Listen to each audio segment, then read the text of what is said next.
what's fascinating to me is that 10 years ago when we would talk about these things on our show or psychedelics or your stuff was being just completely shut out of the mainstream media, now we're seeing you on Netflix. We're seeing Michael Pollan not only talk about some things on Netflix, cook on Netflix, now he can go through all of the psychedelics on Netflix. Exactly. It's the world is changing. Yes, things are changing.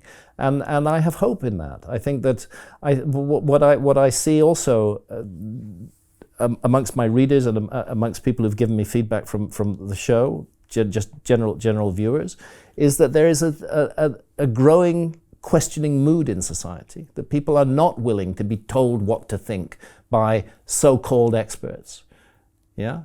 They don't want to be told what to think. People want to figure it out for themselves. There is a role for experts, there is a place for experts, but they shouldn't be the sole voice. There should be room for members of the public to make their own inquiries into the past, and there should be room for mavericks like me to do thorough and detailed research over a period of 30 years.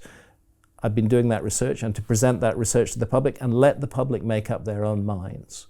But for my 30 plus years of boots on the ground research, of scuba diving, of being in some of the most inhospitable and difficult places on earth, in being in war zones, in putting my life at risk, for that to be written off as pseudoscience and pseudo-archaeology by a bunch of chair-bound so-called experts is something that I will not accept. Good for you, Graham Hancock. Final thoughts. In some ways, it's refreshing to see the public question, like they never have before, government officials, health officials, everything. I don't even think we saw this 5 years ago. No, Graham. it's a new phenomenon, and it's partly because I think the internet is a very complicated thing, but it's played a role in this. It's allowed conversations to occur that previously would have been dominated by mainstream media alone. And I think that the other thing that's happened is that government officials, governments in general, are being revealed as liars. That they just make stuff up all the time, and the truth comes out. You know, so we have experience that we have direct personal experience that we're unwise to trust everything our government says. Okay, and I now have direct personal experience that we're unwise to trust everything archaeologists say as well. You travel a lot, and you travel a lot in America as well, and you see and feel and have your finger on the pulse of what people are saying or doing, and now what we're seeing on our social platforms and the new ways we might be going. What do you think the future brings? Is it going to get more divisive first? Is it going to be more challenging? Do you think we will find a way? I think we'll find a way. I don't see why it has to get more divisive. I think it comes back to what I was saying earlier on, that we are all one human species. We all have the same hopes and fears and ambitions and dreams. We all want to love our kids. We want to be loved by our kids. We want to be surrounded by love. We want to give love. This is true of every human being everywhere in the world. The next step for us is to recognize our unity as a species, to recognize everything that brings us together, and to start not paying so much attention to the things that divide us. Often the things that divide us are artificial anyway.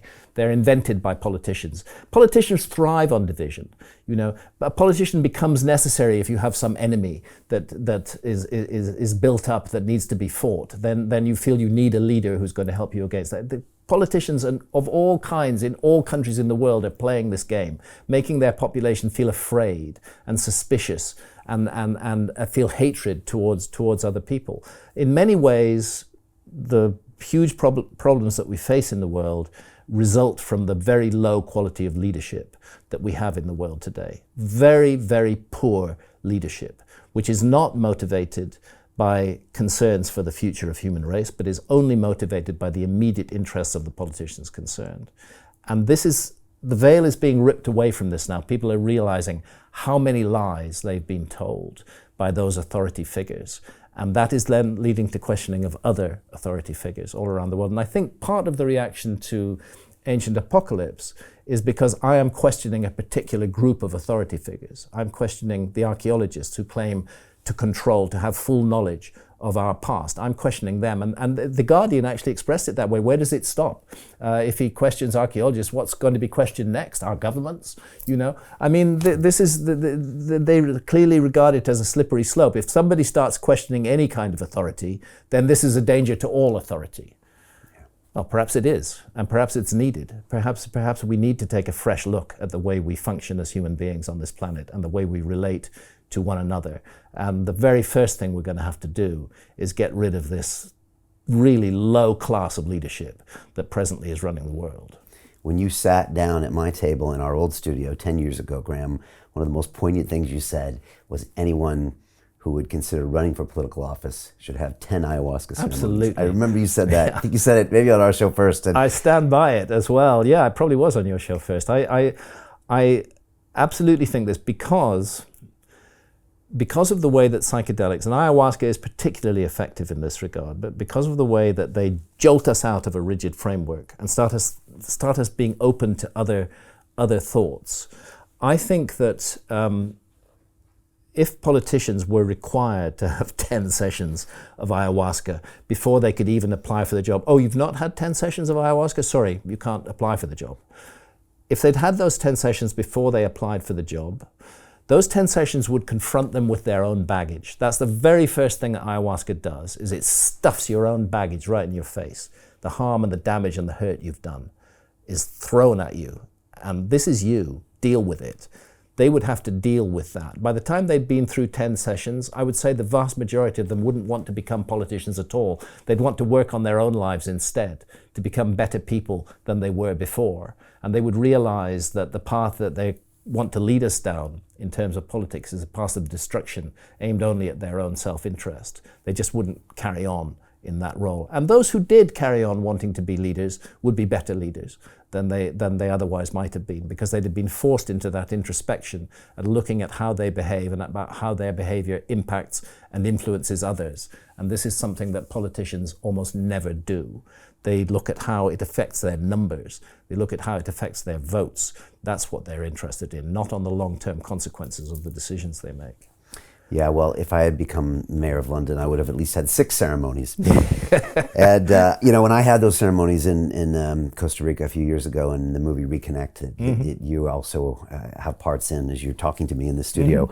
I was reminded of how Mother Ayahuasca really is the mother of psychedelics for me. Absolutely. And for me, there are these other things here, but she was there giving me guidance, absolutely, a game plan, literally 10 commandments of the way I would go on to live my life for the next 4 or 5 years. Totally. There's a real presence there.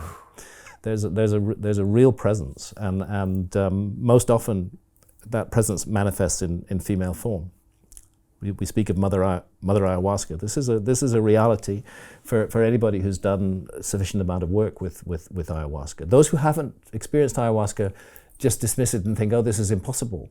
But the fact of the matter, have the experience first and then see if it's impossible. Don't just write it off as impossible on the basis of your a priori assumptions about how the world works. Have the experience and then talk about it. And I think that they would say very different things. There's something very special about ayahuasca.